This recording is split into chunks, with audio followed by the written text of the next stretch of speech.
BlogTalk Radio.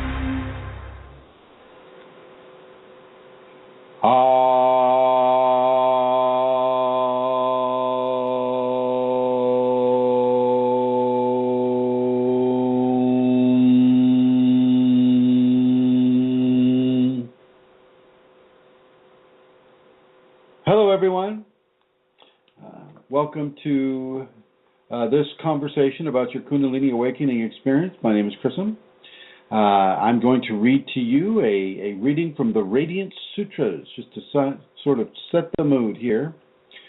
Rocking, undulating, swaying, carried by rhythm, cherish the streaming energy flooding your body as a current of the divine.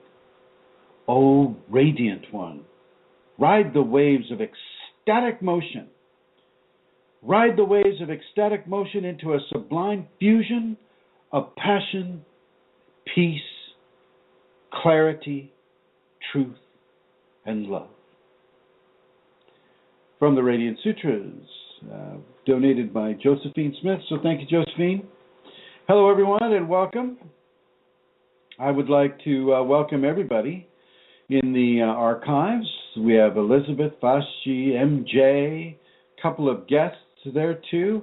But before we start going, I would like to welcome the queen of questionable comforts, Amelia Centaura herself.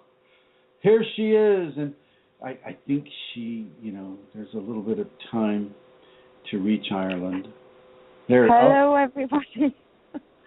Hello, everybody. Good to be here as always. Welcome. Hi, Chrism. Hello. And how are you this day, night? I guess it's night there in Ireland, 11 o'clock. Yep, just gone 11 o'clock here in Ireland and the UK, and midnight in Europe. We're an hour behind them. Wow. So it's good to be here. Welcome to the show. I'll begin as always. I guess, Chrism, I'll just begin as always, and I will give people the address of where they can go to if they want to make a donation to support the work of Kundalini Awakening Systems. The address is www.ascension-kundalini.blogspot.com, and on the upper right-hand corner you will see a donate button, and it's easy to follow after that. All donations are gratefully received. Please don't feel any pressure to donate. It's just people ask where they can donate because they're in a position to do so, and they want to support the program and support Chrism. So that's where you can go if you wish to do it, www.ascension-kundalini.blogspot.com. And that's it from me, Chrism. Well, I would like to welcome all of the listeners that are currently in the chat room right now. And let's see, I'm hearing that echo from you again, Amelia, so I'm going to put you in the blue. And trying to put Amelia in the blue. There we go.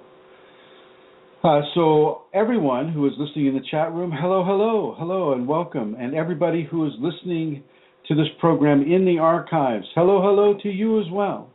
And everybody who is listening outside of the archives and outside of the chat room on their own computers, well, hello to you as well. Welcome everyone to this program, to this broadcast today. This broadcast today, I'm doing something a little bit different. I've had Amelia Centaura going through some of the groups and collecting questions that people have asked, and I thought this might be a helpful alternative to me just kind of like putting the phone number out there all the time, which I'll do right now. If you would like to call in, the phone number is 347-934-0026. You can call in with any question that you might have about the Kundalini.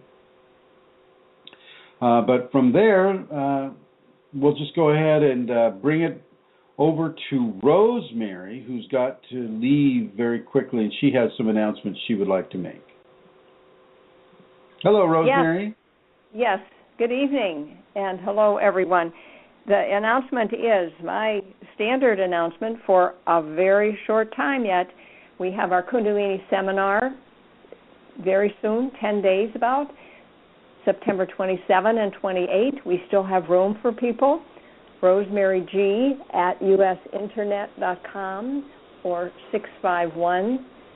651-452-3161. I would love to meet you even on the email or on the phone before that. It would be great to welcome even a few more people.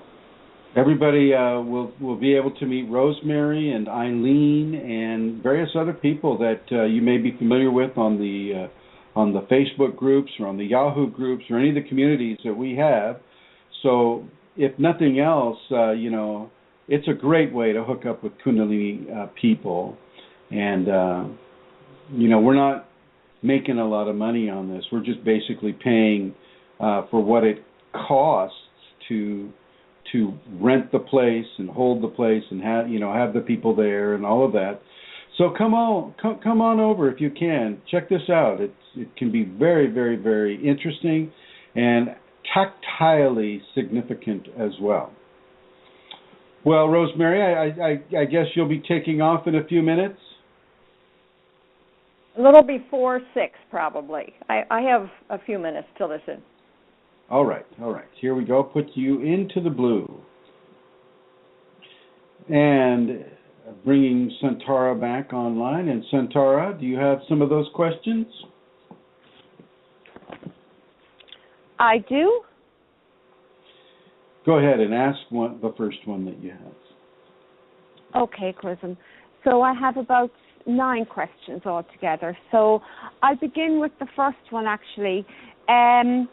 So this is from somebody who says, sometimes the increasing flow of current I experience gives a fear that I'm going in the wrong way, because I often see it written that, this should not be practiced without a physical teacher.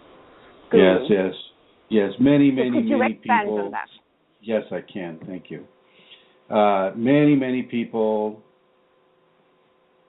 in the Hindu persuasion and in other Buddhist persuasions as well, they feel, they are taught, and I think they are taught correctly from the Bhagavad Gita and from the rishis, that Kunalini can be greatly assisted by having a flesh teacher, a living teacher, who has gone there and done that, at least maybe a little further along than the person who is asking the question.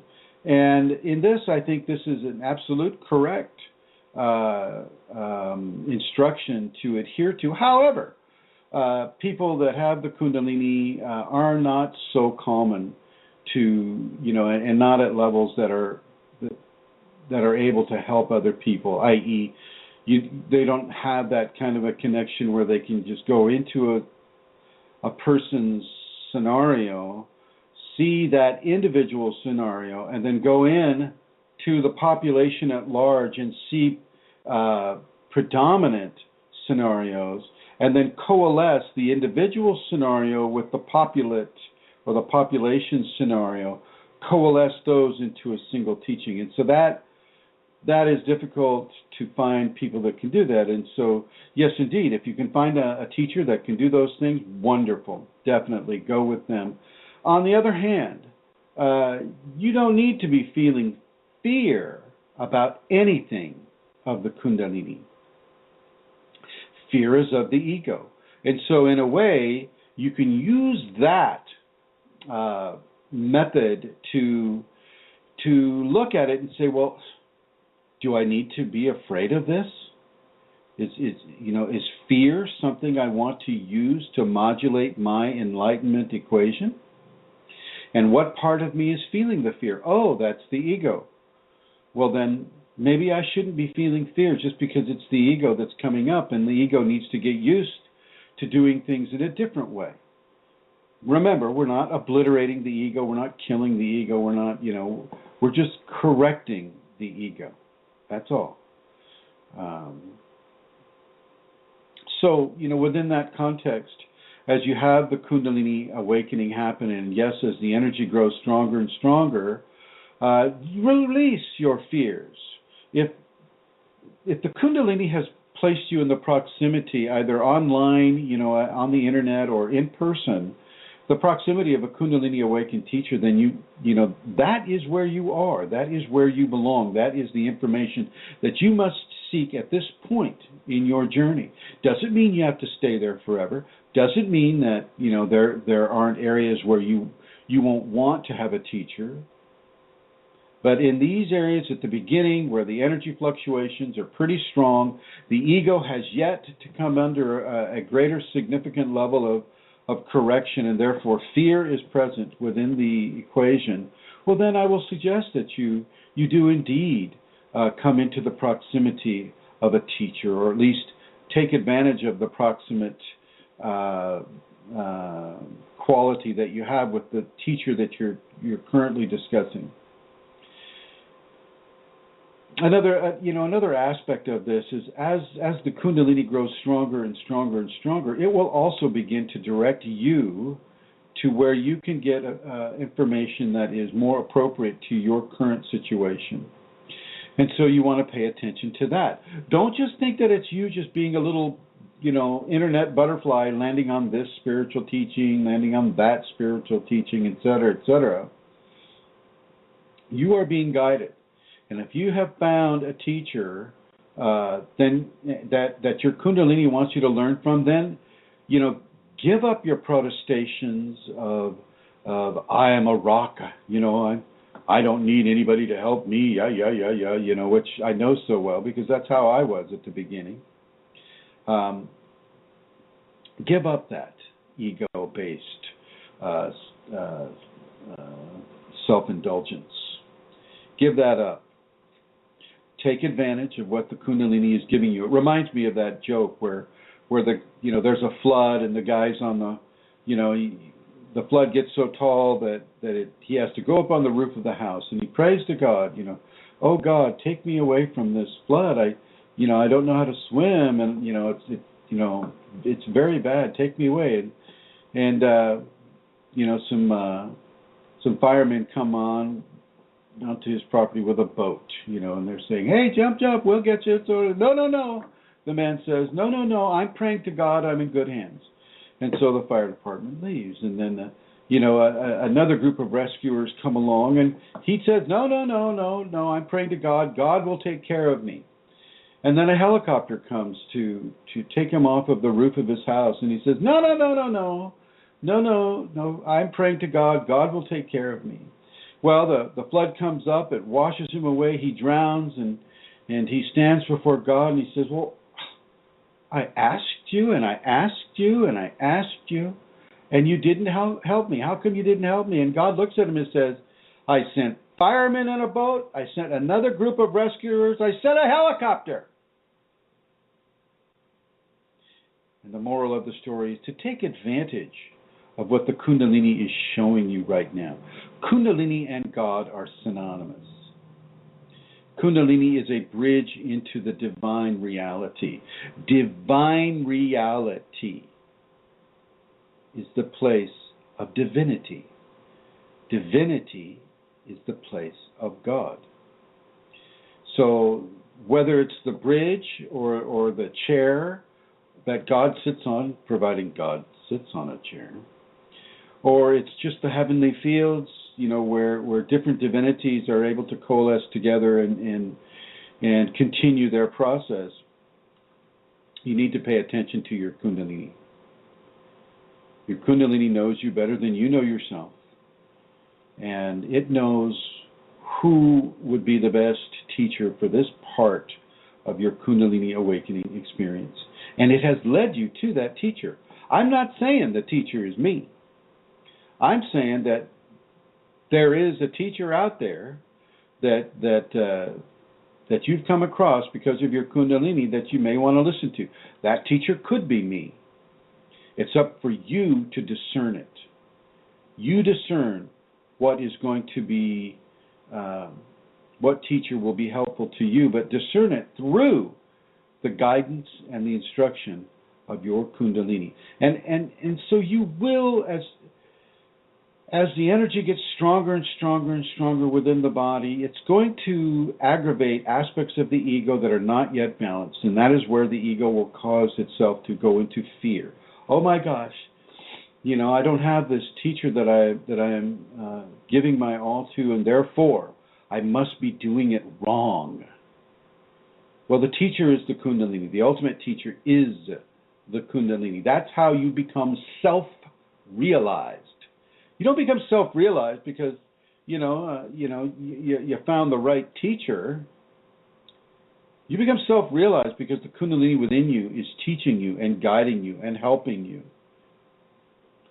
to form the patterns of probability that you can work from in order to come into a greater expression of the flow of Kundalini. It also gives you an instruction about how much control your ego still has over your decision making. Are you making decisions based upon fear? Are you making decisions based upon want, or fear of loss or want of gain? These types of scenarios. Pull out of that if you can and just make the change, make the attitude change with your ego. And if you do still feel a little fear, that's okay. That's okay. Just make the self-corrections. Self-correct over and over and over and over. It's not me that's fearing, it's my ego that's fearing, and it's my ego that's fearing because it's not used to not being in control. Bottom line, right there.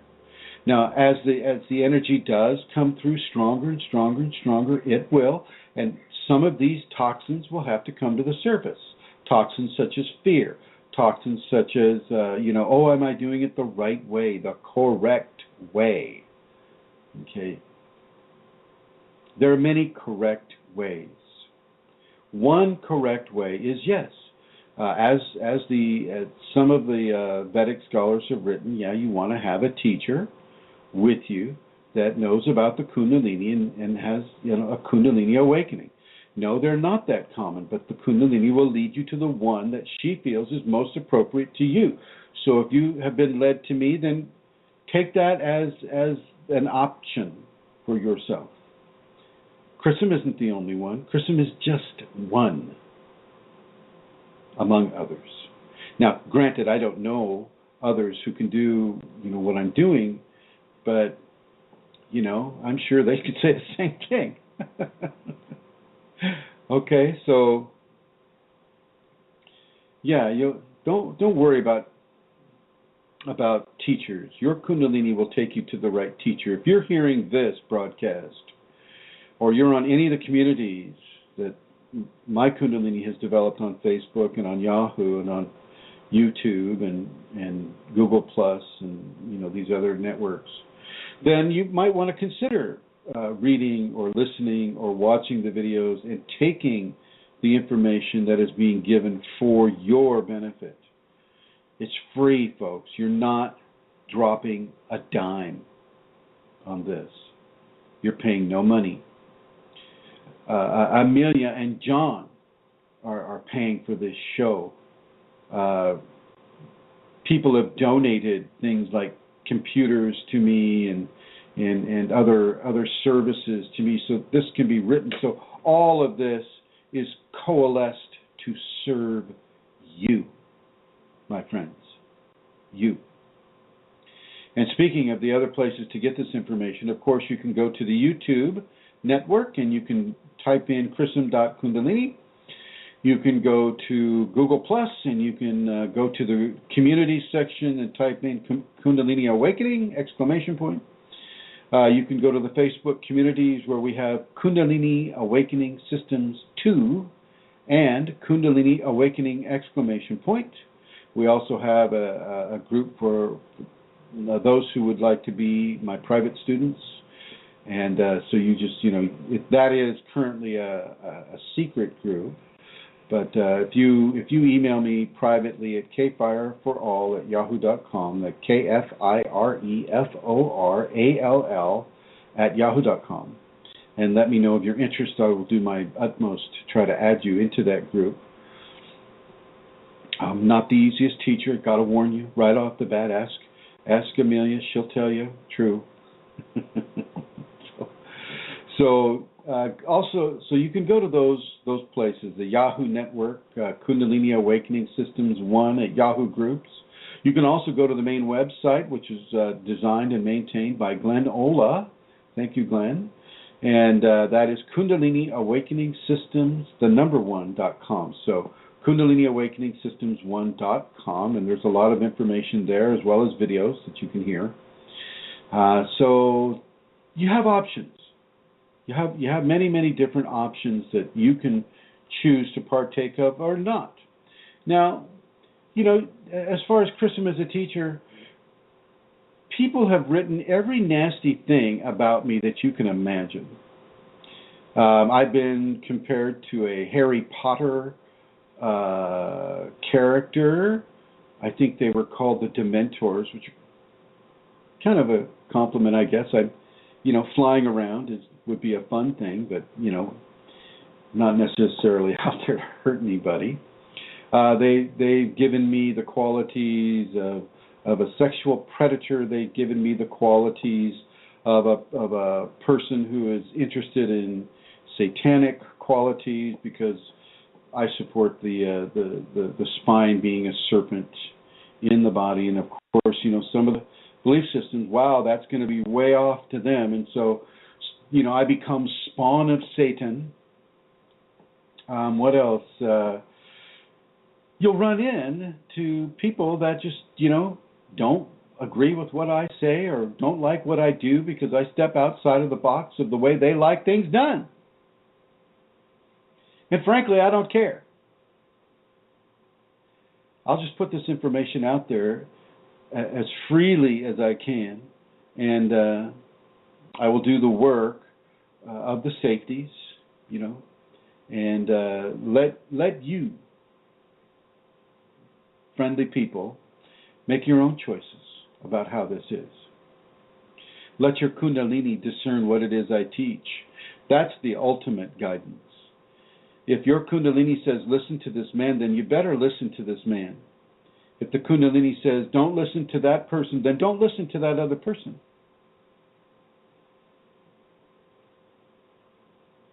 Okay? So, bringing Santara back on here. Yes, Your Holiness. Do you have another question? I do, and just to say to the people there, hi everybody again in the chat room, please feel free to type a question there, and we will ask that the next time before one of the ones that I have here. So if anybody has anything they'd like to ask Chrism, please type it there. The next question, Chrism, is about, it says, do these sounds, lam, vam, ram, yam, ham, and all of those, help us to raise the particular chakra that they are associated with? Well, before I answer that one, I'm going to ask the flash chat people, the chat room, is the sound coming through okay? I'll just wait a moment here to see if anybody starts typing. Maybe you could type Flash G or somebody. MJ, okay. Thank you. Let me know if it's, because, if the sound's bad, I just want to fix it. Thank you, Fast G. It's okay, just okay. Amelia is loud. Well, that's typically the case. Okay. No comment. I'm going blue now. Well, thank you. Okay, all right. So, yeah. So, ram, vam, man, pam, spam. Spam isn't one of them. I'm just kind of adding that in. If you're of the Hindu belief system, this has been taught for many millennia that, thank you, B-I-V-B-A-V, thank you, B-E-A-I-V-I, thank you. In the Hindu faith and the Sanatana information, Sanatana being basically Vedic scholars, getting together and deciding to agree on certain things. They like to insert seed syllables into each mantra, and these seed syllables would be Ram, Vam, Ham, all of these things. And frankly, no, this is not required. This is not necessary. It's helpful for the people who practice the faith of Hinduism, sure. It's helpful for people that are in a devout practice of the Sanatana virtues. But for just regular person, you and I, you got to remember, I wasn't raised in a religion. I wasn't raised in any kind of a belief system. My mother made me go to church to learn manners, and I'm not sure of that approach, but okay. And we only went twice a year, Christmas and Easter. That was it. And basically, it was just something really boring to me, and I couldn't wait to get out. So, if you've been raised within a religious indoctrination that is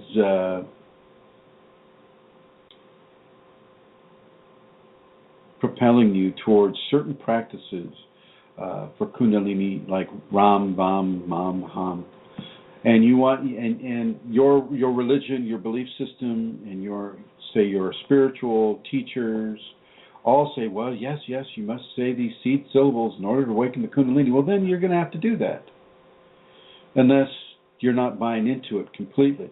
My Kundalini awoke just fine, and I didn't do anything other than do, re, mi, fa, sol, la, ti. And I didn't even really do that with any kind of serious nature with regards to Kundalini. Kundalini just comes. She just comes. She just awakens in you. And all of a sudden, your life changes. It's not a lot of Vam, Ram, Spam going on.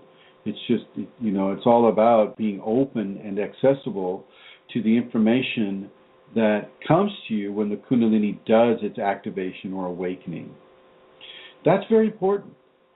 That's very important for you to do. You need to understand that even as you listen to the voice right now, this voice, my voice, carries Shakti Kundalini on it. And for those of you who are sensitive, you're going to be getting it in your ears, through your eustachian tube, into your eardrum, your tympanic membrane, with nerves extending straight into the brain and straight into the spinal cord. Don't think that sound does not play a part in this. Of course it does. But unless you've been raised within a certain specific belief system, adopting belief systems that maybe don't have a great deal of reverence for you may not be the case. So for a Christian to go Ram, Vam, Mam, Spam, Ham, it's not going to work. It's not going to work. It's like, well, so you need to understand that, yes, sound can make a difference in a very, very big way. Everything from hearing beautiful, beautiful spiritual-oriented music or chanting, Om Namaha Shivaya Om, things of that nature, or how beautiful art thou, really spiritual music. You can see and you can attest to the power that sound has for the Kundalini awakening. And so it is definitely part of the process and part of the process towards activation leading towards an awakening. And you'll also find responses of a devotional quality very, very helpful. So devotional music, devotional chanting, you yourself, as you do your devotional chanting to the Kundalini, if indeed you do that, can be very, very, very, very helpful.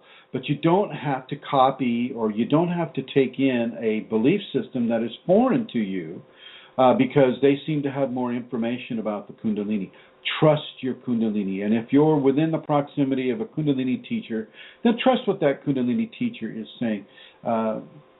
Once again, I wasn't raised in a belief system at all, really, except for, being in California, United States, North America, and the weird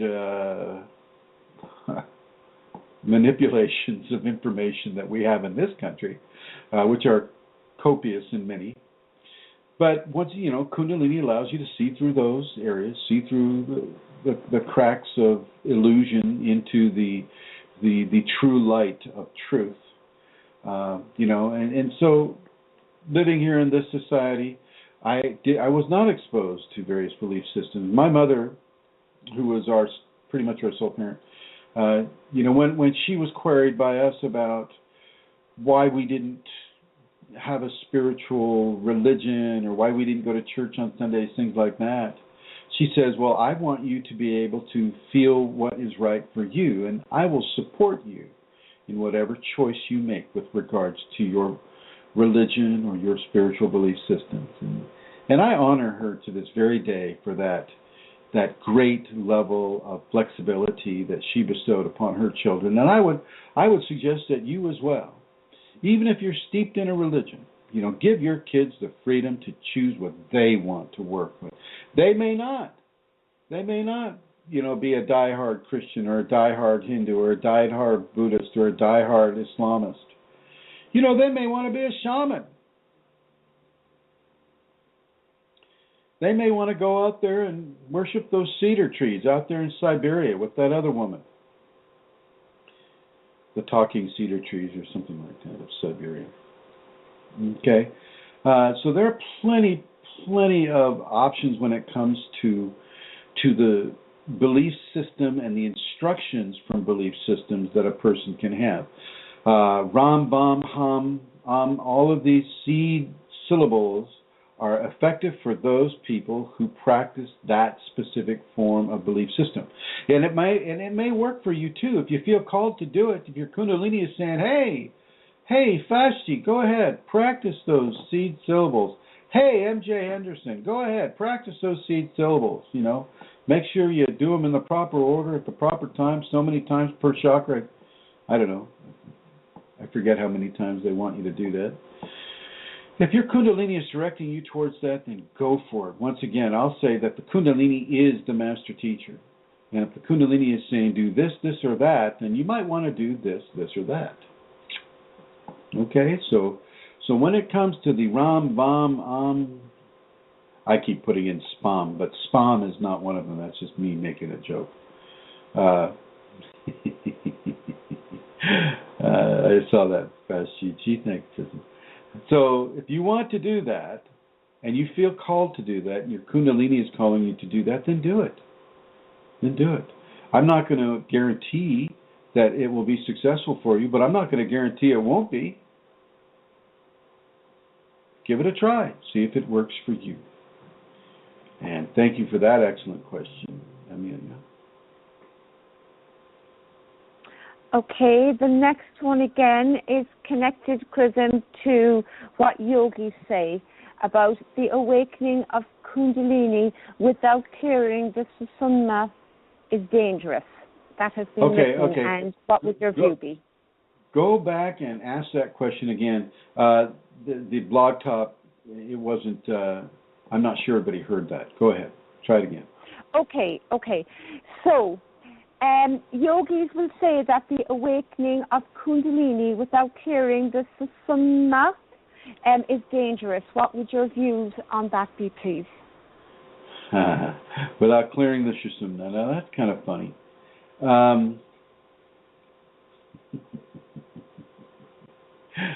Okay, all right. So I'm going to say, okay, Amelia, did you clear your Sushumna today? Was that part of your practice? Did you clean the kitchen, wash out the bathroom, and did you clear the Sushumna as part of your daily cleansing routine? First of all, very few people know how to clear a Sushumna.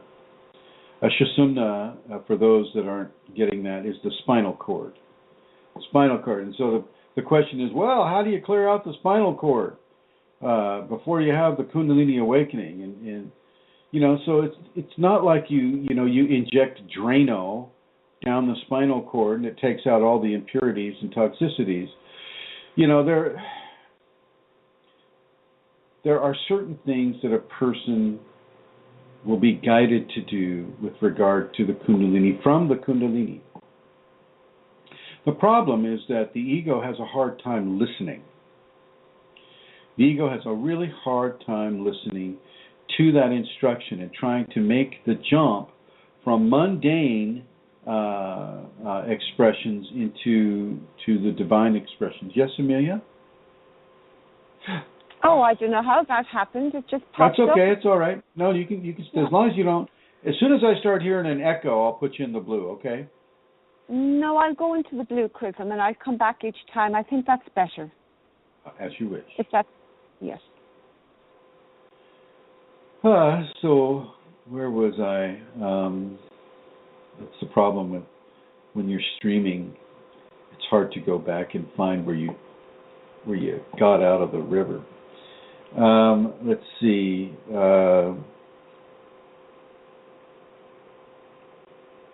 Yes, clearing the Sushumna. So the ego will have a hard time discerning correct guidance from the Kundalini itself, or say from an outside society, program, religious system, whatever. I mean, all their lives they've been taught to obey what this book says. We'll say the Bible or the Quran or the Bhagavad Gita or the eight limbs of Buddhism, any of those types of things. I am that, I am thou, thou is thou. All those books. And so our ego mind, our egocentric mind has been filled with expectations that if you follow the counsel of this physical teacher, then all should be well. And inside the Kundalini may be going, no, don't do that. And so there'll be a kind of a push and a pull inside the person about what to do, what is the correct thing to do. And they'll be having some fear. They'll be having some fear about not wanting to make the wrong choice.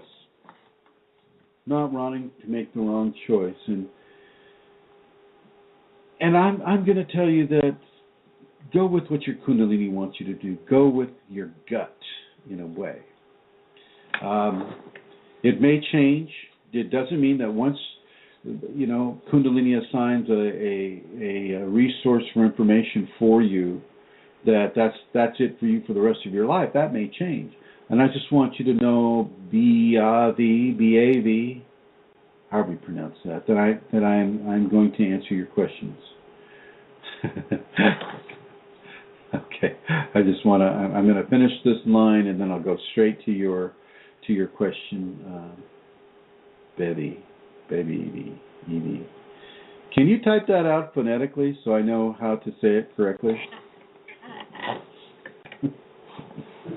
Maybe I'll just call you B.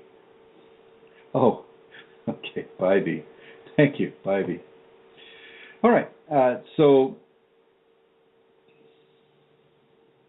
clearing the Sushumna.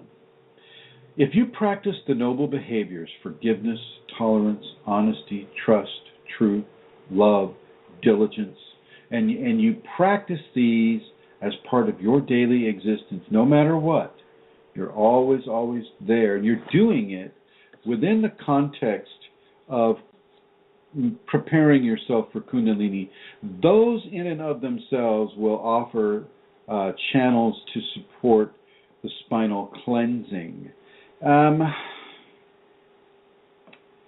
Clearing the Sushumna. There is nothing wrong with your Sushumna. If anything, it's the energetic anatomy that overlays the Sushumna where some blockages will develop. So your spinal cord is fine. It's fine. Now there are some things that you can do, like Stanislav Grof and his wife. They like to call it what do they call it? Spinal breathing or something like that. And that doesn't really do anything as far as clearing it.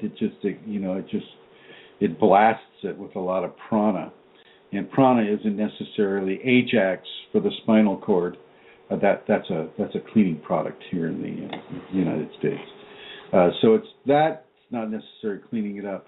What really is helpful, I think, is going into your past, looking at who you've hurt, forgiving yourself, who has hurt you, forgiving them, and working on levels of tolerance, working on levels of trust, of divine trust, knowing that you are on this path because God is calling you to be on this path, knowing that you are on this path not to get great powers, even though they come, but to get great wisdom, because that also comes. Find out why you're even on the Kundalini path. Is it because of phenomena? The Kundalini has just decided to come into you, and now you have this phenomena, and now you're doing all the reading on it. And so the people that don't have Kundalini, but follow the advice of those who have, and say, oh well, Sri Sri Sri Sri Master Sigur's Gata Dominice Smith said that you must clear the Shusumna. And so then you're going to struggle to clear the Shusumna. I'm going to suggest that you just need to practice the noble behaviors. Noble behaviors will have resonance in every chakra and in every space between the chakras, even the overlay of chakras from, say, the first and second chakra. Well, they have the overlay where it's the first and second chakra at the same time. And so, as you practice these qualities of forgiveness and trust and behaviors that are based in virtue, this will clear the Shusumna. This will clear the spinal cord of many of the blockages that a person has. And yet, it won't clear all of them. Some of the blockages, take more than just forgiveness or tolerance or trust or honesty or truth. Some of them take more of a teaching, more of a learning, and you have to go within and you have to look at yourself and look at how you are and what you've done and what you're doing right now. And, what are you doing to block the Kundalini, if anything? Okay, what are your dreams showing you? Because remember, as I've said in other programs, dreams will be very, very, very, very communicative about your current level of Kundalini awakening and the information that is being directed to you within that current expression. Clearing the spinal channels really is through correct, or should I say, behaviors that are virtuous, behaviors that are noble, and that in and of itself will clear the spinal channels. Now I want to go up to Bivy here. Bivy is a person who's on the flash chat here, and let me scroll on down. And her question is this: about a year after the activation started, I went through a period of hallucinating brightly colored, intricate, rotating, three-dimensional geometric shapes that would project out of my forehead. Is there any relationship between this and sacred geometry? Sorry, I couldn't ask a longer question. I'm curious if this happens to others as well. Okay. Oh, and I'd like to say hello to Miss Butterfly. Hello. Okay, so, Bivy, yes, this does have... Actually, this has more to do with sacred geometry than sacred geometry has to do with sacred geometry. I'm not sure if that makes any sense to you. Sacred geometry came from people having Kundalini and Kundalini visions where the rotating shapes would appear. And it's actually being projected from your third eye out. In many ways, these shapes have intelligence and they are communicating something to you. What you have to do is you have to go inside as you see this occurring. Go inside and query the shape that is turning or spinning in front of you. Say hello to it.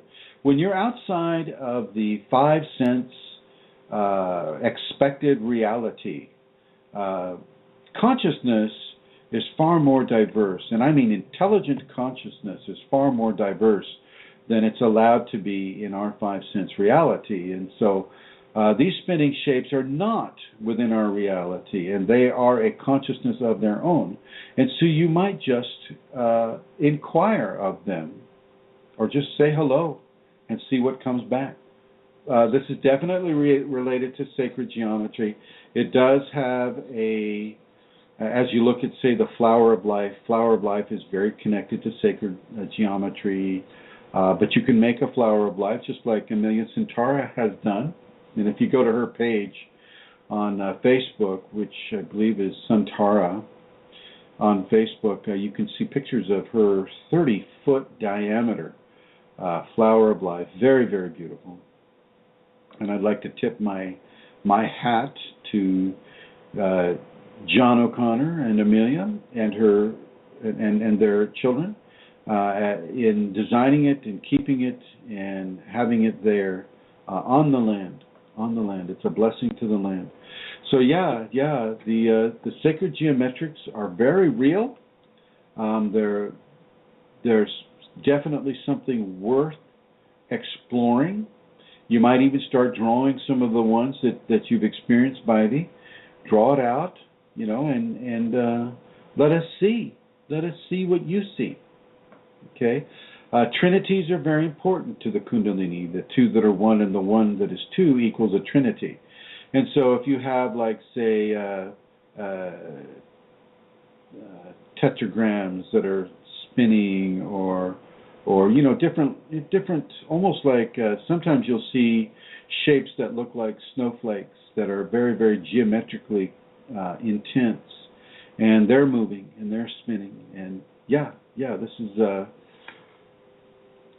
is this is a very real thing, and you might inquire of this. Bivy, have you done that? Have you talked to the spinning shapes? And so, if you try that, let us know what is being instructed, or not instructed, but what is being relayed to you with regards to that. Okay. And coming back to Amelia. Hi, Chrism again. Okay. The next question is, if we give healing, do we interfere with a person's karmic sufferings? Well, yes, we do. Which is kind of the whole point. You're welcome, Bivy.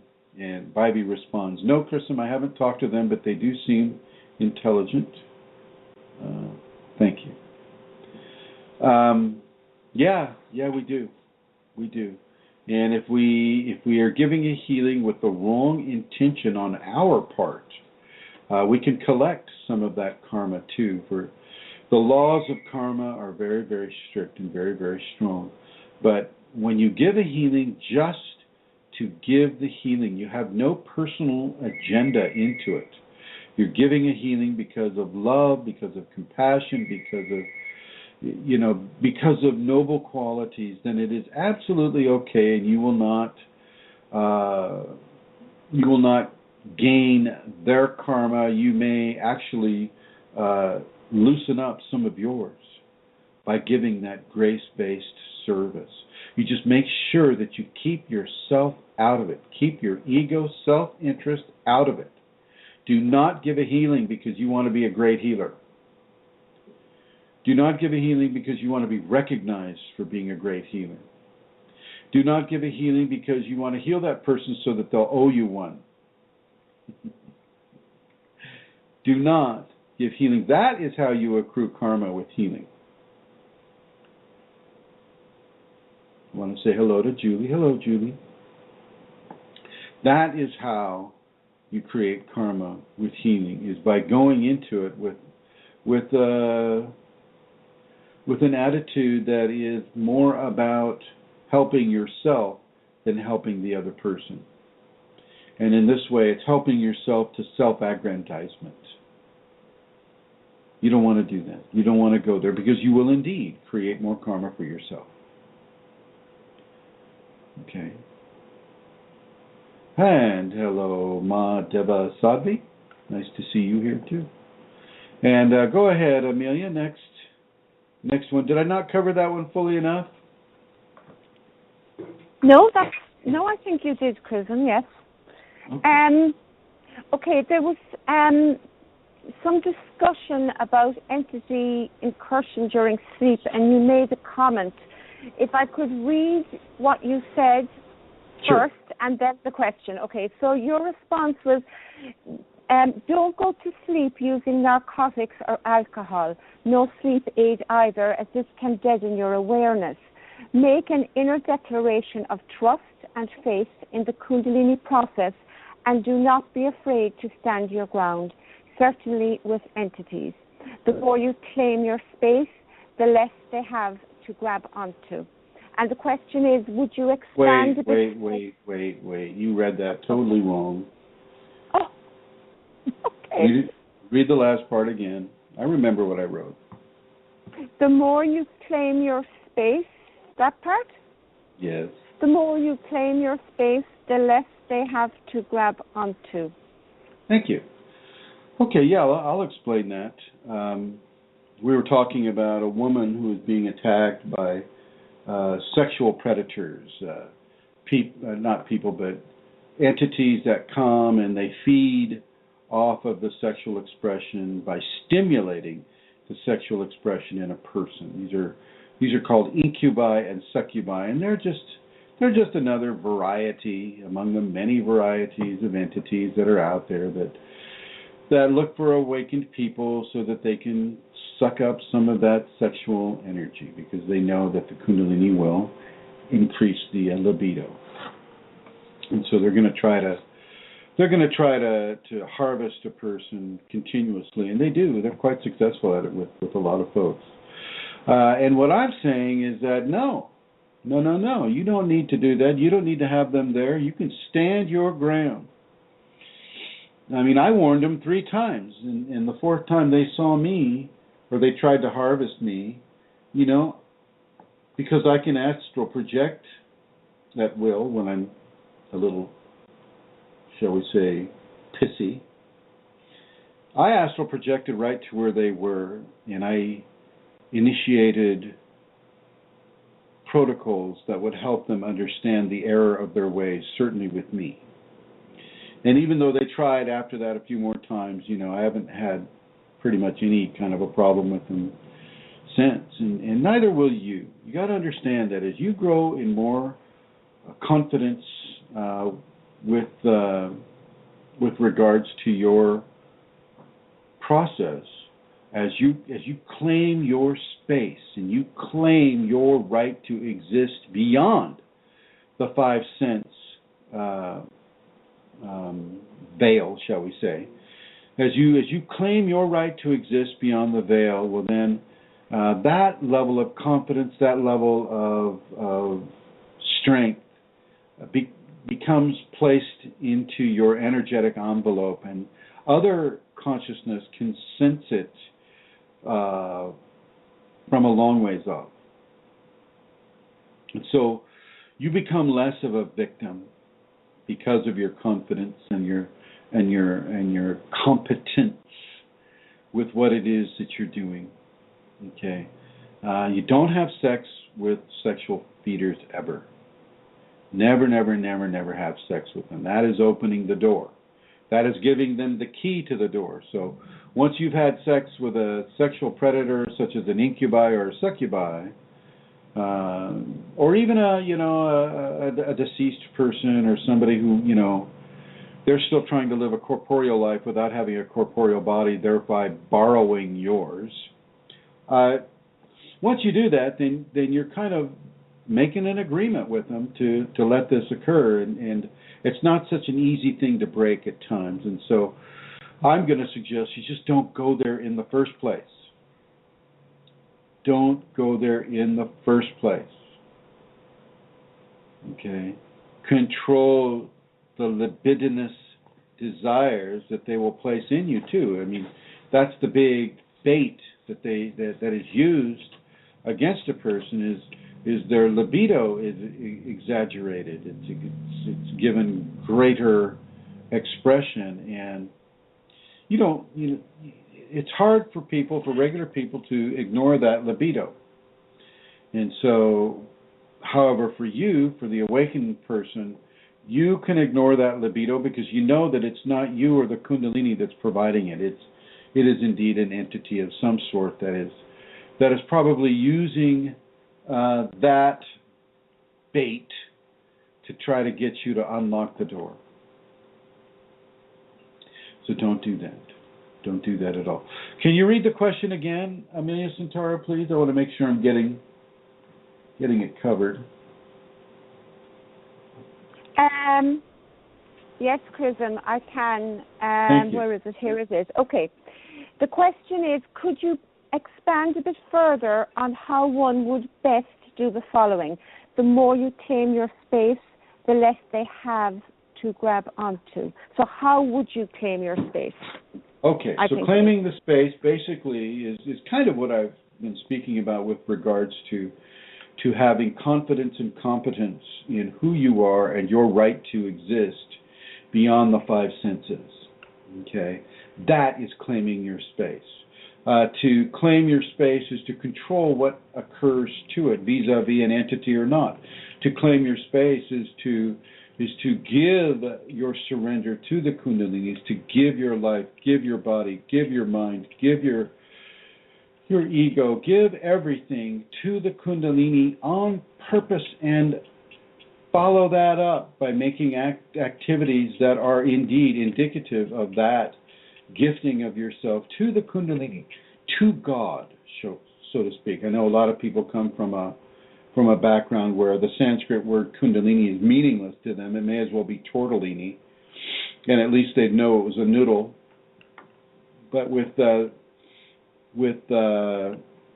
enlightenment or self-realization, you need to claim that space. You need to be strong enough and confident enough to claim the space in your life. Let that occur. Let your strength be based in confidence in the Kundalini. If you have a teacher, you can also place the confidence in your teacher as well, because the Kundalini will have led you to that teacher. And that's something that goes back to one of the previous questions I talked about, is when the Kundalini leads you to a teacher, you need to make sure that it's not your ego that's professing to be the Kundalini that is leading you to a specific teacher. An example of this would be getting led to the beautiful, blonde, bodacious babe that's calling herself a teacher, and her huge cleavage is basically almost spilling out, and the man that's looking at her going, God, I'd love for her to be my teacher. That would be an egocentric selection of a teacher. I think most of you kind of get an idea what I'm talking about with regards to this, but yeah, make sure that the teacher that you're engaged with is supported by your Kundalini, is supported by your gut, is supported by the levels of inner truth that you have the availability to understand. And so getting back to this, with the entities, the stronger you are in your commitment to the Kundalini, the weaker they are in their effect over you. The more fearful you are and the more engaged you are with the ego, the stronger the level of entity interaction will be in the person. And so you really do have a choice. You can choose to give yourself to God, or you can choose to give yourself to your ego. If you give yourself to the ego, then you're going to be plagued by some sort of entity interaction. And in either case, I will suggest that you ignore the entities completely. Now, if you have to face them like I had to face the incubi, succubi, well then fine. But you do it with the idea of terminating any kind of interaction, which is what I did. I told them they were not allowed to come to me under any circumstance ever again, and I backed it up with how do I say it? I backed it up forcefully, shall we say, and then snapped right back to the body. See, now, I know I hear it already. Well, gosh, Chrism, I can't astral project, or bilocate, or, do any of those things that you can do. And so, well, I'll say right back to you, yes, you can. Yes, you can. You can do pretty much anything I can do. You just have to give yourself permission to do it, and then do a little practice and have a little confidence in what it is you're doing, and don't be afraid of what it is you see. Okay.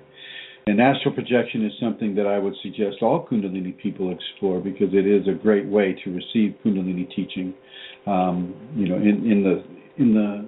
In the astral, in the levels of existence beyond the physical. Okay. So, coming back to Amelia here. Now, if anybody has a question and you'd like to either write it out in the chat room, which I welcome you to do, or if you'd like to call in, the number is 347-934-0026. That's United States area code 347-934-0026. If you're calling from outside of the United States, make sure you put the country code, which I believe is 01, and then it would be 347-934-0026. Please, the next question, Miss Amelia. Okay, I'm going to read out, this is a little long, so hopefully I'll read it okay. So it says, I am wondering, how does one practice forgiveness to something that isn't necessarily an individual or group of people? I have a lot of anger towards current power structures in the Western world, that is, current economic structure that exploits the weak and tries to manipulate the people for their own material interests, and also to people that buy into that structure and support their own exploitation. I am having a hard time releasing that anger and feeling forgiveness, because there doesn't seem to be anyone to really direct that forgiveness towards. So any framing this in a simpler way would be greatly appreciated. Any what? In a simpler way would be greatly appreciated. What did you say that before? Before a simpler way?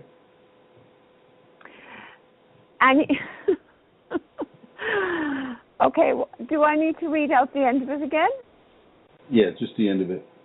Okay, so the person is having a hard time releasing that anger and feeling forgiveness, because there doesn't seem to be anyone to really direct that forgiveness towards.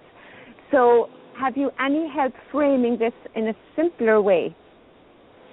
Well, no, I'm certainly not going to frame it in a simpler way. Maybe just in a way that is maybe a different perspective. There are reasons why there is negativity on this world.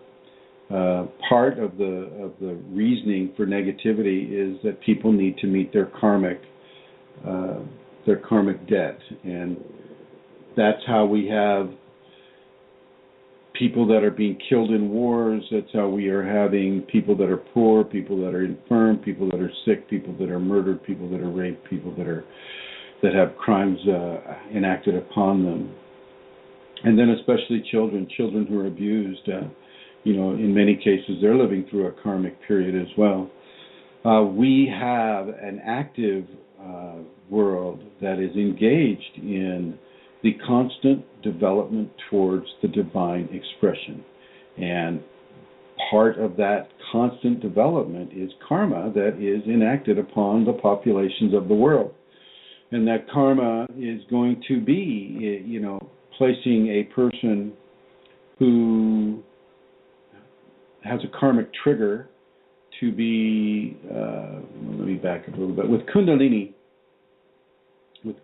the person comes into this with strong levels of honesty and truth and love and fairness and justice and strength and these qualities are very, very, very pronounced in the Kundalini awakened individual. And it's hard for that Kundalini awakened individual to look at what's going around and how this world is set up. We have to have wars. Okay? Not everybody is at the same stage of development. We have college kids mixed in with kindergartners when it comes to levels of karma on this world. Okay, everybody, regardless of their age, has specific levels of karma that they have to work through. Now, when you look at this on a societal level and you say, oh my gosh, this is a society that takes advantage of the poor and makes the rich richer, and might is right, and all of these different concepts. And what you need to do to forgive that is to not become that which you're angry about. So once again, you're doing the crucible of reversal. You're reversing that process. So you become a person who is compassionate for the poor. You become that opposite quality that you're having a problem forgiving, in your life. You become, so for instance, if you're told to do harm to such and such because your government tells you to do that, well, instead, you become a bastion of kindness. You become a somebody who gives love, who gives respect, who gives consideration.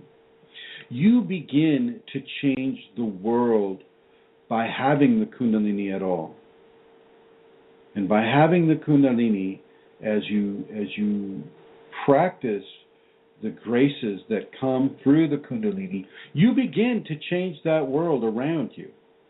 I think I've spoken before about the radiance footprint of a Kundalini awakened person, and what occurs to people as they live their lives while encountering that radiance. Well, it begins to suggest to them more compassion, more tolerant, more honesty, more truth, more love, more happiness, more joy, more of the qualities that some of this societal programming does not represent.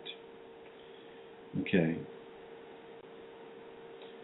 With regards to these types of forgivenesses, your actions become that forgiveness. Your actions become that balance. By refusing to dial in or to respond to the manipulations towards fear that we seem to be constantly receiving in the United States. Right now, it's ISIS is so bad. We have to have this war against ISIS. Oh my gosh, we can't have the current power structure manipulated, or oh my gosh, no.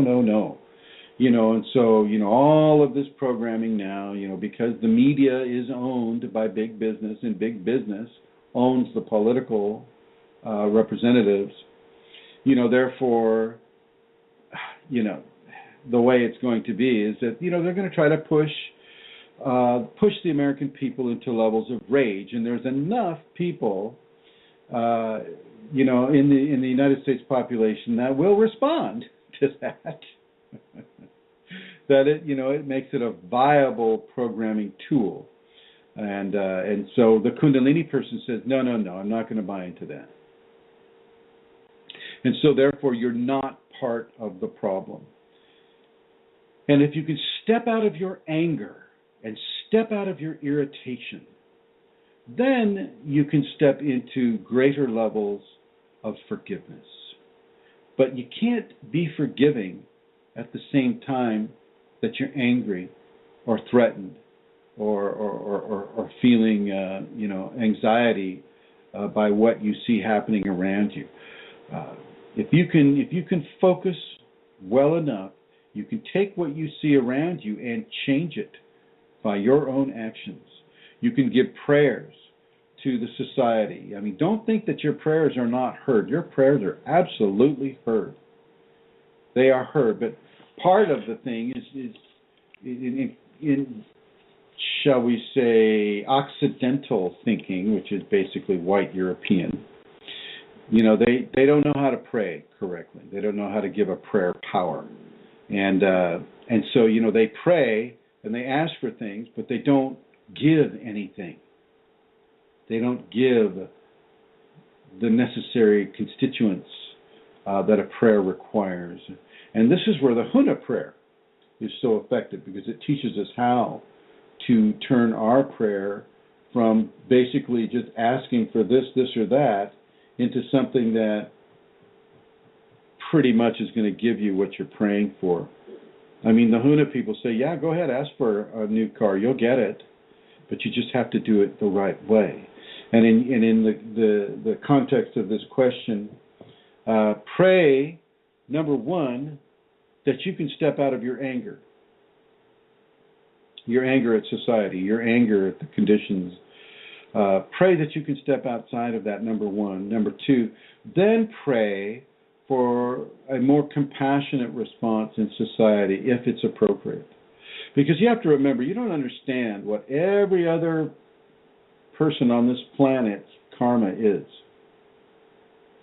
Okay, you don't understand, that, this person has to fight in a war. This person has to die a terrible, horrible death. Person has to do that in order to balance their karma. But it's also not saying that if they manage to get into the presence of a Kundalini awakened individual that isn't dominated by entities, then that individual and the presence and the radiance that is flowing through that individual can indeed change the karma of the individual. Just like in the last question, do you get in the way of karma when you're giving a healing? Well, no, you don't.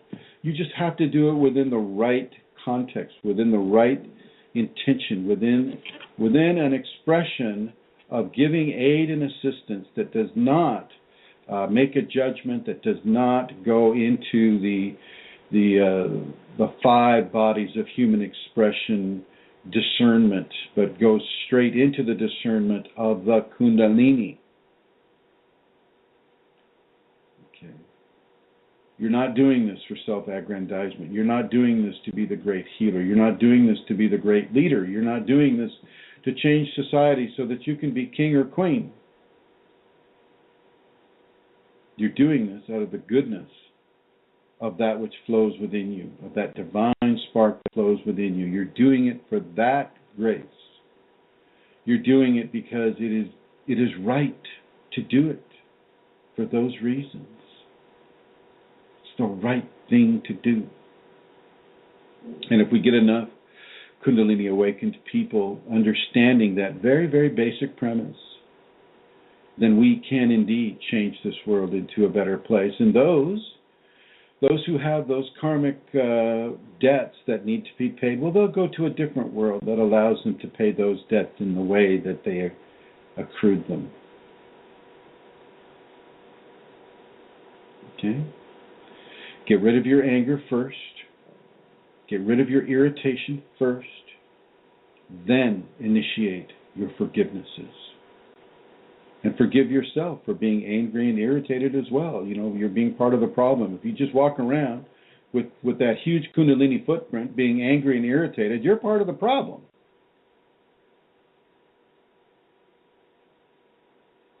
Clear yourself first.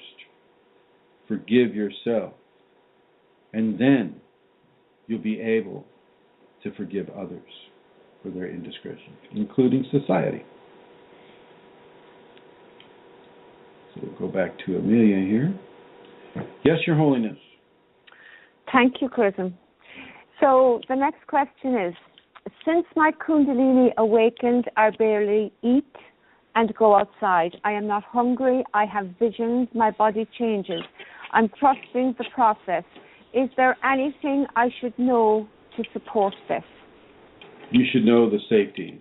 Safety protocols. These are on Kundalini Awakening Systems 1.com. That's all one word, by the way. Kundalini Awakening Systems 1.com. And you look down and it's the 5th option down the left menu. And these are what you need to practice. You do these every day, especially if you're newly awakened. You do the Kundalini Awakening safety protocols every day.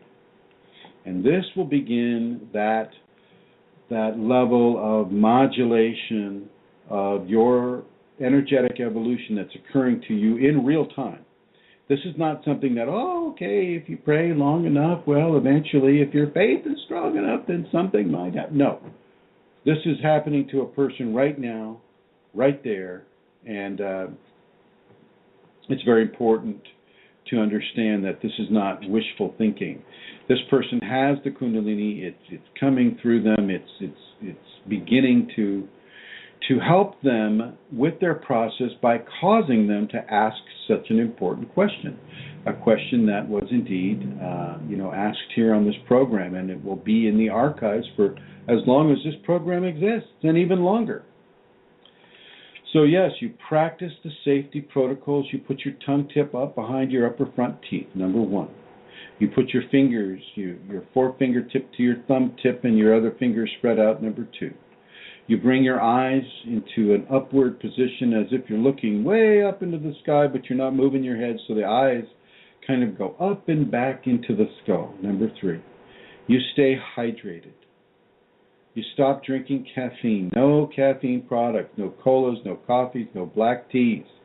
You can have plenty of herb teas. You can have plenty of clear, clean, beautiful, wonderful water. You can have juices, but stay away from the caffeine. Okay. Watch what the Kundalini has you eat. If you're a vegetarian and you've been a vegetarian for so many years, and all of a sudden the Kundalini says, I want you to eat that prime rib or that steak, well, then you eat the prime rib or the steak. Okay. You pay attention to the force that is changing you from the inside out. Okay. You get yourself away from negative programming, i.e., scary, hurtful movies.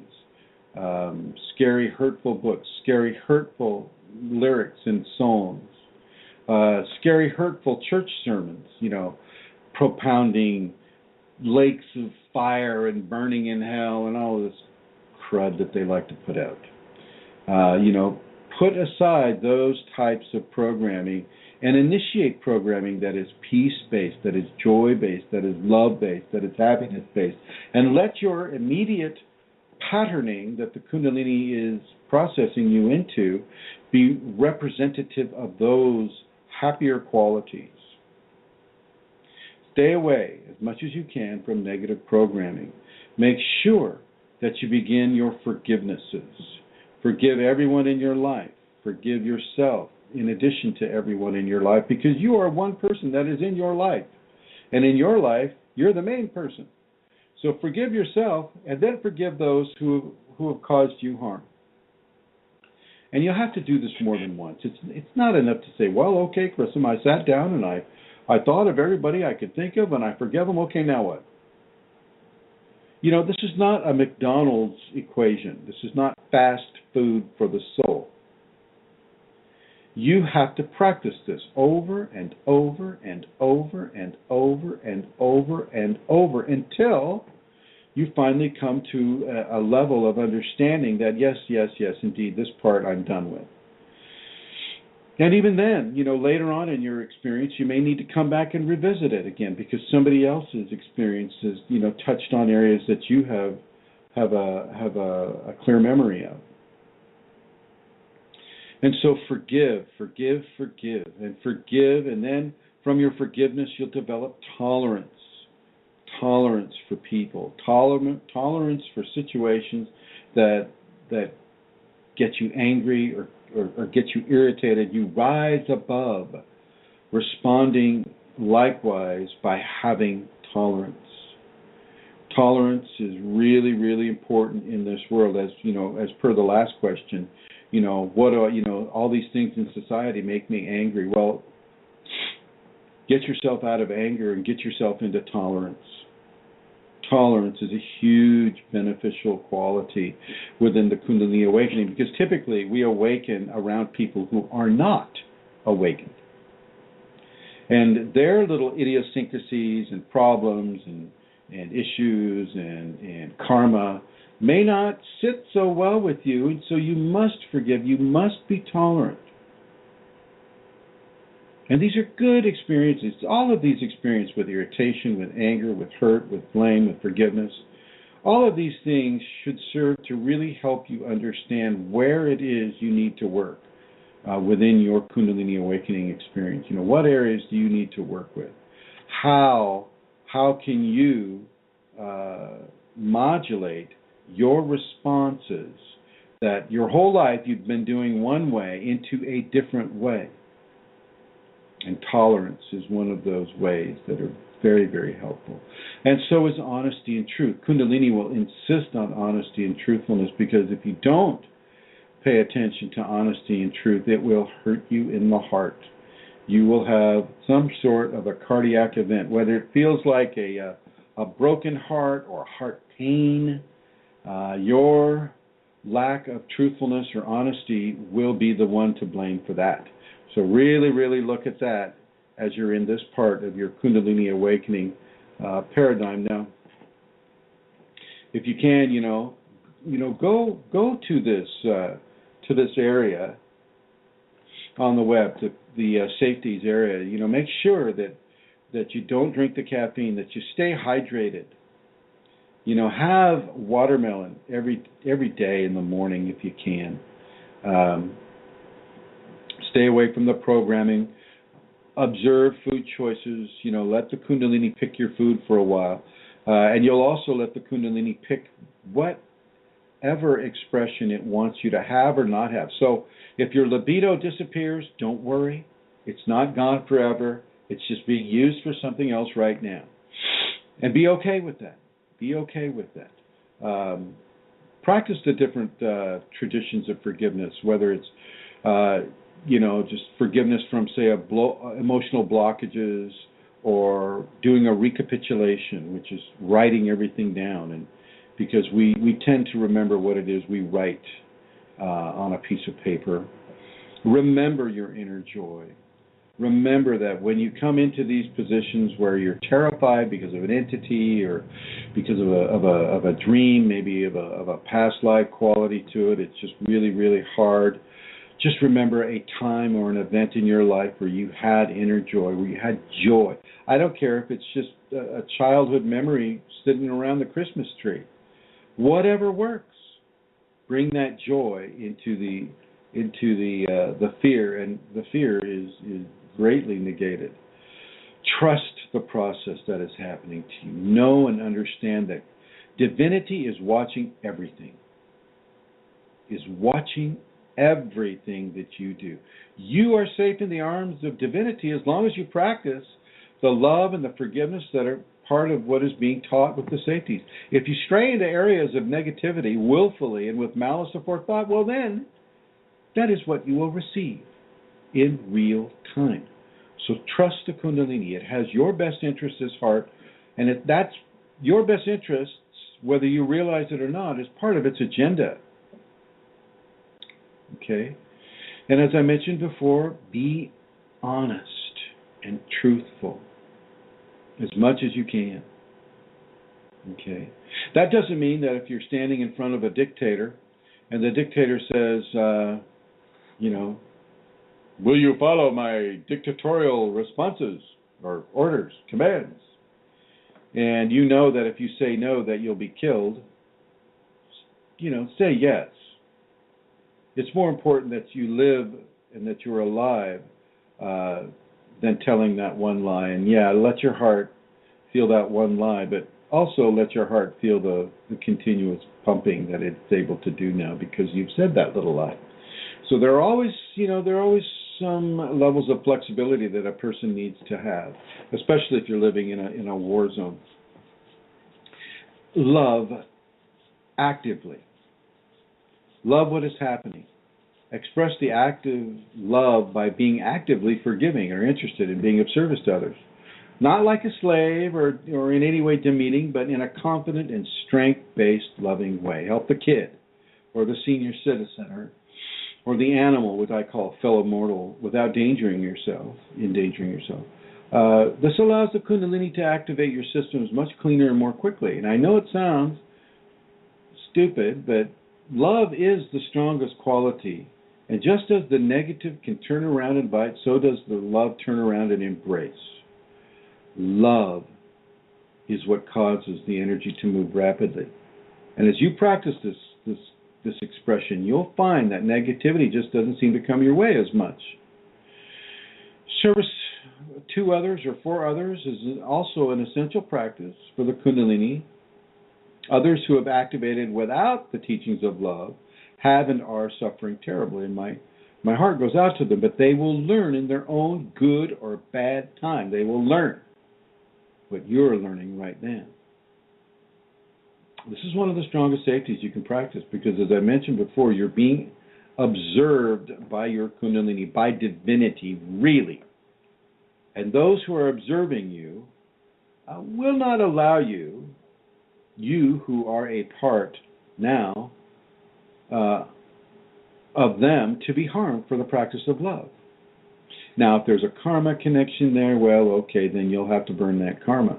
Like if you broke somebody's heart in this lifetime or in another lifetime, well, then you will have your heart to be broken indeed in this lifetime as well. And that does not mean that you are, because heartbreaks are really, really traumatic. They're very, very difficult, exceptionally difficult. And for that person who is having a heartbreak, the world is basically coming to an end. One of the main sources of suicide is a broken heart. And so you can see how very, very important it is to a person. You need to understand that sometimes you will need to have heartbreaking experiences only because of the karma that it allows you to balance. No other reason. So you forgive yourself then, and you endure that balancing now. Okay, love is one of the best safeties you can practice. So really, really practice it as much as you can. Certainly within the interactions with others. Gratitude to Kundalini, gratitude to the divine. Hugely important. As you are grateful for the ideas and thoughts and wisdoms that begin to flow into your mind, sometimes like a flood, be grateful for the Kundalini as it is bringing you to a new and greater understanding of the all that is. Be grateful to your family, your friends, and your karma. Be grateful to perfect strangers for what they bring into your life and the opportunities that come your way. Say to yourself in your mind and heart that you are grateful for these gifts, and even greater ones will come your way. This is the nature of the Kundalini path you're walking. Diligence and integrity are richly rewarded. Now, I spoke of prayer a little while ago, and I want to make sure I have time. Divinities are real. I mean, I just had Christ appear to another student just a few weeks ago. Divinity is real. Christ is real. Mary is real. Yahweh, Buddha, Allah, Zeus, Sibel, just to name a few. They're all real. And yes, I know, this can be a real stretch for some of you, and it was for me too, because as you know, I wasn't raised in a religious environment. But prayer works, especially if you know how to do the power prayer, which I think we're going to go through the power prayer next Wednesday. So if you're interested, that show will be all about the power prayer. The Huna, H-U-N-A, the Huna power prayer. Now, when we come to the prayer and the Huna power prayer, I and my Kundalini have really found truth and integrity inside of the Max Freedom Long books with regards to Huna. Not the current books about Huna. The current books about Huna just very, very different. I'm not going to say they're good or they're bad. All I will say is that the Kundalini in me resonates far more with what Max Freedom Long wrote about Huna rather than what the current contemporary expressions of Huna are. And so, with that being said, that is the power prayer that we will be talking about next Wednesday, is the Huna power prayer. And I think I have mentioned it here before, but I think it deserves a review. Make sure that you move your body. Dance. Do some free-form dancing. Do Tai Chi or yoga. Seriously, folks, these activities are hugely important, to the Kundalini within the level of the person who's asking this question. Dance, free form dance. You can do it to music or just moving around. Tai Chi, Qigong, yoga. These activities nurture the Kundalini energy in your body. Work out. Right now I have one student, this is just one student's, and they do this every time I tell them to do it, they're doing it. They're doing 21 minutes of running on one of those conveyor belt runners that you get in a gym. 21 minutes of running or walking, 21 minutes of rowing, 21 minutes of weightlifting, and then another 21 minutes of a certain type of exercise that I want to exercise a certain area on their body. This is every time they go to the gym. That's over an hour. And it's the same thing every time. Well, close to the same thing every time. Move it, people. Get off the couch. Get off the couch. Okay, move it. Go into the garden, dig in the garden. Set up a irrigation system like I just did. Really move it. Move it. Use those muscles. If you haven't been using it, well then, yeah, you're going to be sore, but that soreness will go away in a few days. Don't let that stop you. Okay? Dance, Tai Chi, yoga, martial arts, body lifting, gym work, dance. Really, really get into moving the body around. Let the Kundalini dance you. Let the Kundalini dance you. Okay, now there's more to go through, but I want to get all of these questions in. So, Amelia Centauri, the next question. Oh, here we go. Hang on a second. Let's see. How much watermelon should we be having? Tends to upset my stomach. And would there be an alternative to watermelon? Yes, the alternative to watermelon is coconut water, coconut milk, coconut, the nut itself. Basically, Julie, we're just looking for electrolytes.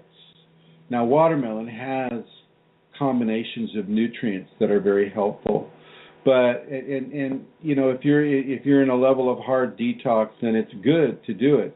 But if it's giving you an upset stomach, back off of it for a little bit, Julie. Back off of the watermelon.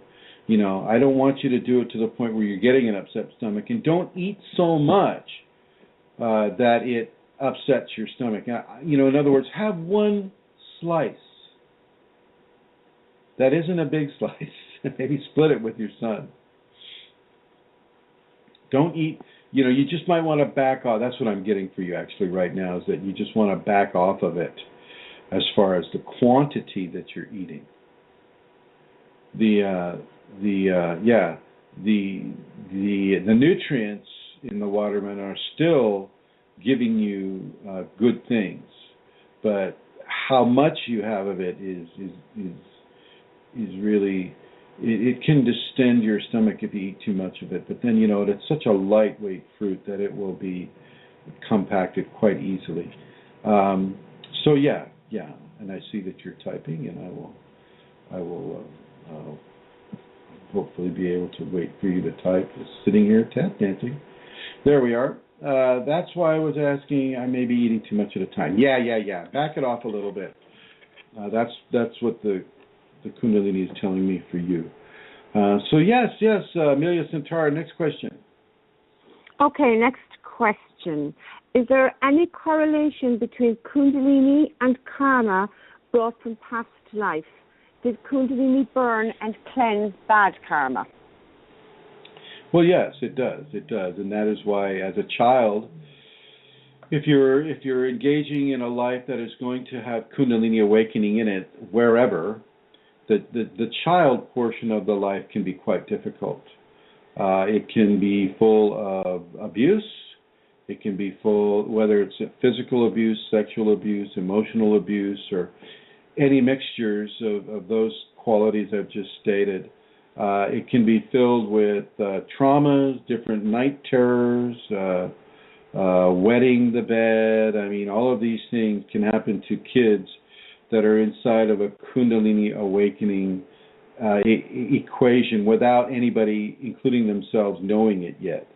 And don't buy into this. Anybody that wets the bed or has enuresis is going to be a serial killer. That is such a crock of shit. Okay, could just as well be a saint. Okay, and I'm not going to go into the connection of enuresis with any of these qualities, but sometimes the Kundalini child will have enuresis, and he's not, or she, they are not to be judged or hurt, or just let that go, because those muscles will develop. You just got to keep those sheets clean. That's all you got to do. Put a plastic membrane around the mattress or the box spring, whatever they're sleeping on. Children have it rough. There's no two ways about it in this society, and in the many different societies of this world. Children have it the hardest because they're the least. They're in a position that doesn't allow them a lot of control, because in this world, might is right, and so things can be forced upon you. Things can be forced upon you against your will. And so, karma is burned. Karma is burned, and it is balanced, and it is made. It is made. Okay. So, in many cases, it can be such a slow dance into evolution. As we burn one set of karma, we make a whole other set of karma. And then as we burn that set of karma, we make a whole other set of karma. And so this is why the noble behaviors are really, really, really being pushed out there with regards to Kundalini awakening. You've got to live the noble life. Let me say it again. You've got to live the noble life, the noble behaviors. Let me give some of the noble behaviors to you, okay? Love, forgiveness, tolerance, truth, honesty, diligence, inner joy. Did I say trust? Well, trust again. Gratitude, prayer, movement, service to other people. Okay? These are the noble qualities. Practice these noble qualities all the time. And it doesn't have to be boring. I know it's, oh God, I have to be truthful. Oh God, how boring is that? Okay, I'll be truthful. No, it can be quite exciting. The exploration of truth is a huge, huge, beautiful thing. It's like a wonderful flower. So be that truth. Explore the truth that you are. And yes, realize that as you practice the noble qualities, you'll be challenged by that practice. You'll be challenged by society. You'll be challenged by your karma. You'll be challenged by what you have yet to work on. And contrary to popular Vedic and Hindu belief, Kundalini does not solve all your karmic issues for you. You get to do that. That's your work. Kundalini will bring it up. Kundalini will bring up and red flag the ones you need to work on. Maybe not in such a visual way as I just described, but it will, isolate certain qualities that you need to work on. But it's not going to solve them for you. Kundalini is not here to solve your problems. It's not here to make you rich or make you Superman or Superwoman. This is part of your self-realization. God realization. So don't expect your problems to be solved. You can expect your depressions to be lifted, however. I noticed that. Your depression can be helped, can be greatly healed. I was chronically depressed for most of my life. Not taking any drugs for it, but still, the depression is there. And once the Kundalini came, this time in this body, the depression was lifted. You might say the depression was also part of my karma. So yeah. Karma is a very, very big deal. and it is the fulcrum of our evolution.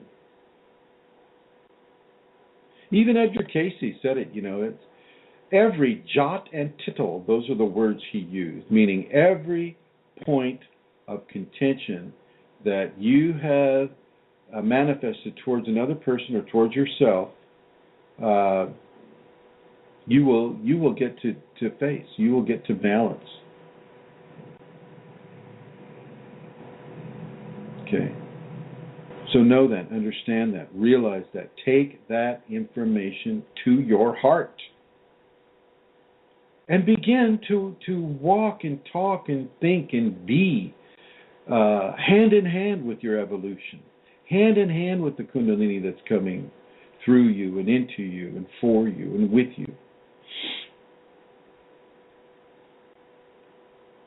And don't think that you're alone, because you're not alone. There are literally hundreds of Kundalini awakened people in this world. Most don't like to talk about it for whatever reason. But, some of us will. Some of us will help. Some of us reach out. And for all of you listening in the chat room and out of the chat room and in the archive, I want to invite you to take conscious responsibility for your evolution now. You know what causes it. You know what you have to do. You practice those safeties, and you're well on your way. Well on your way. I don't know if I answered that one well enough, but there it goes. Yes, my dear. Next. Yes, you did. Thank you. The next question is a little long again. It says, since awakening started in May, my PMS symptoms have changed. Now I get intense pain in the spine, all the way from the hips to crown. A mild headache at the top crown accompanies it. The pain feels like it's in my bones rather than muscles. It goes on for days at a time. Every month since awakening, it's the same thing. So is this Kundalini? Oh, yes. This is absolutely Kundalini.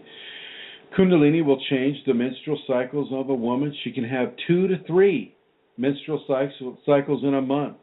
I mean, it changes everything hormonally in the human system. And so it's very important for people to realize that, especially women to realize that, but also men as well. Okay, with the women, the menstrual cycle will change. Sometimes you'll have none. And as I mentioned before, sometimes you'll have 2 to 3. I mean, it changes up the whole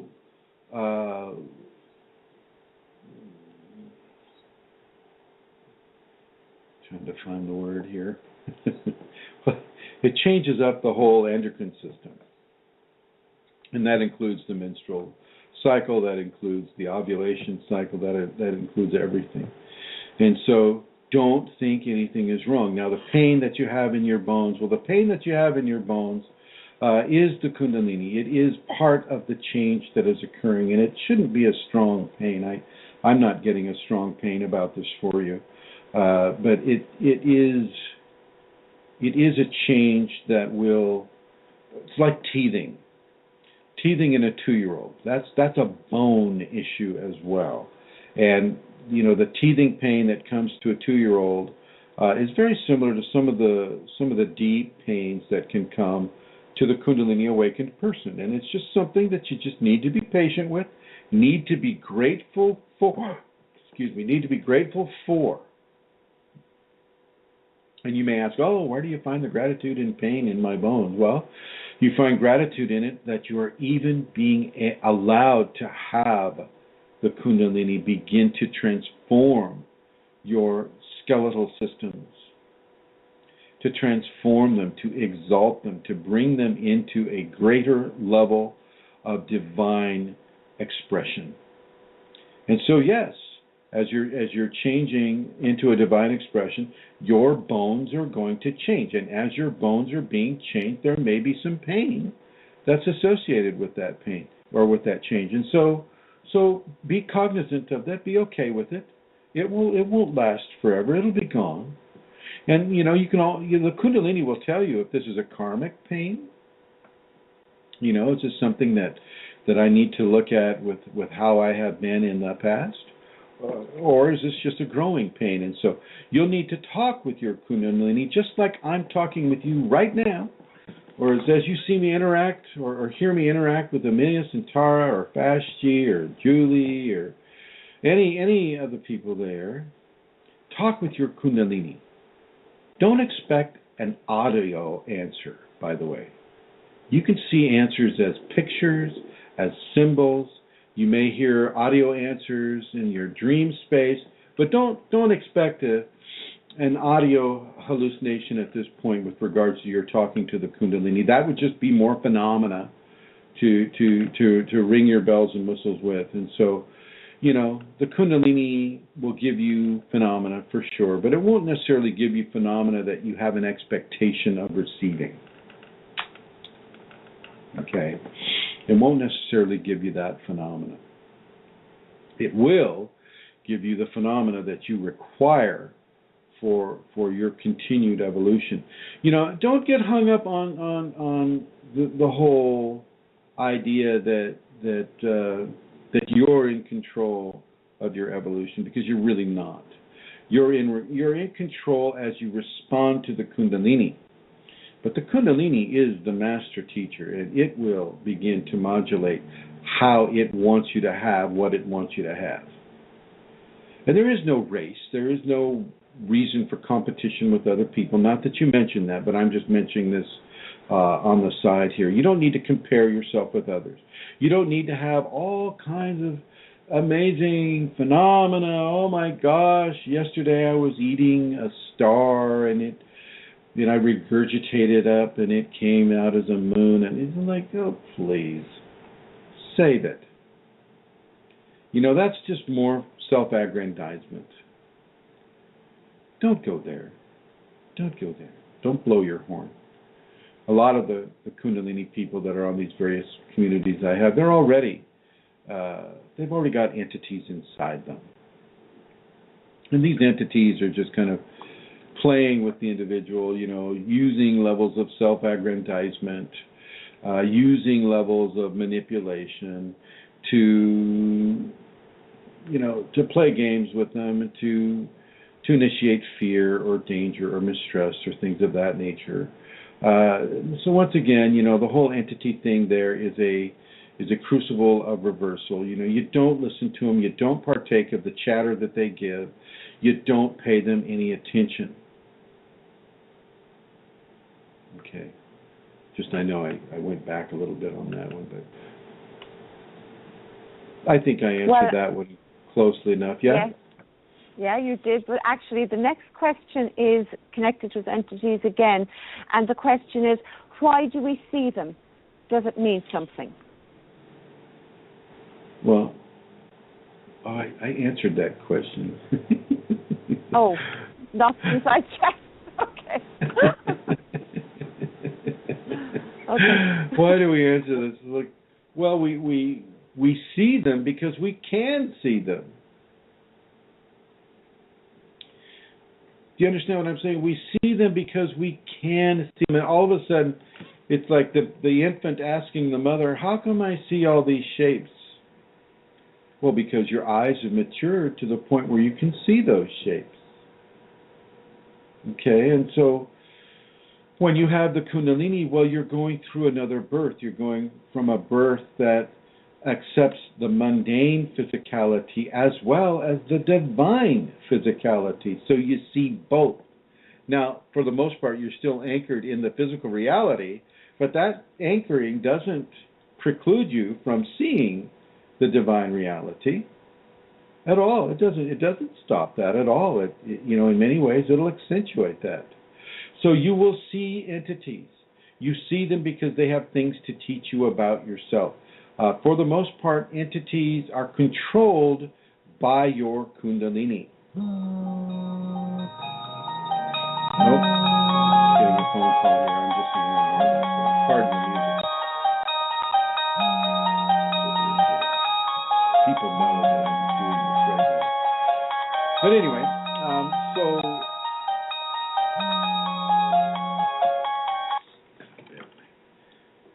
all right.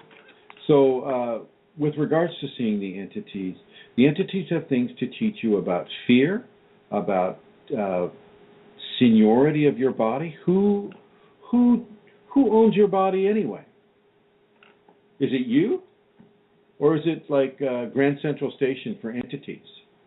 A lot of these channelers, they have no jurisdiction over their body at all. They've made agreements where anything and everything can come in and walk through them, talk through them, breathe through them, see through them, speak through them, think through them. That is, I will counsel all of you to stay away from channelers. Stay away from channelers. Certainly stay away from this one guy. What's his name? Bashar. I think he goes by the name of Bashar, which to me, just the name itself says, well, maybe I don't feel like being Bashard today. So yeah, stay away from the channelers, because all they do is attract entities that like to possess you. That's what they're all about. Oh yeah, they'll give you all kinds of information about this or that. None of it can be proven. None of it, is really applicable. It's just something like Byron Caddy, whatever, they say, be yourself now, blah, blah, blah. But it's, when they say stuff like be yourself now, it's just like, well, you be yourself now without that entity then. Kundalini is being yourself now. That is your internal resource of the divine. That is as much channeling as you ever need to do.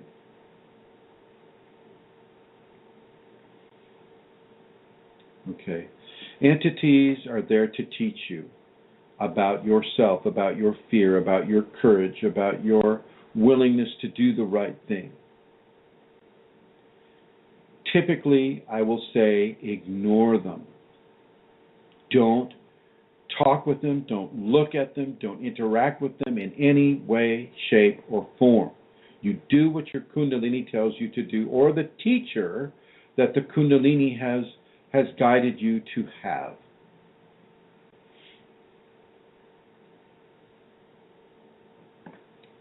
And we're coming down to the wire here. Miss Amelia, do we have another question?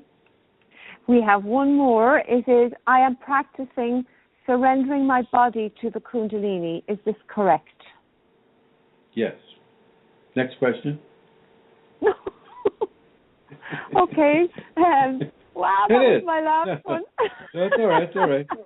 So you answer that question, Amelia. What's the appropriate answer for that question? The appropriate answer is yes. I certainly surrender my body to the Kundalini, and my mind. I surrender everything to the Kundalini, and my physical body is very much part of me. And so yes, it's an absolute yes. And just make sure it's to the Kundalini. Yeah. Well, there you have it. There you have it. You answer your own question. You can also surrender to the flesh teacher as well. But that again is surrendering to the Kundalini. You're not in the you're not in the presence of that teacher without the Kundalini.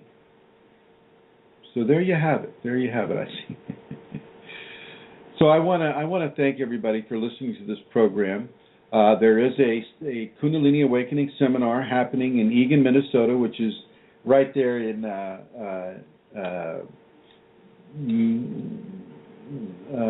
Twin Cities of Minneapolis and St. Paul, in the great state of Minnesota, the state of 10,000 lakes. And I would really like to see as many of you who can make it. I don't care if you sleep in your car. You can sleep in my room. I'll sleep in the car. I don't care. I just want to see you there. I'd like to see you there in person. For any of you that can come. Go ahead. Sorry. I'd like to encourage people to go to Chrism because, Kundalini seminars with Chrism is rare. There's not that many of them happening. And so this one is probably the last one this year.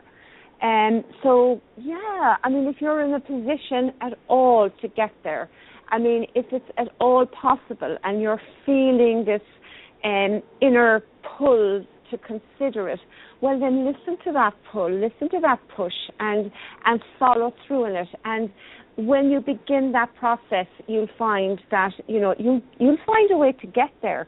This has been my experience with people who have come to seminars in Ireland and the last one in New York. It wasn't easy for everybody. People had to make certain sacrifices, or some people had to move around quite a lot.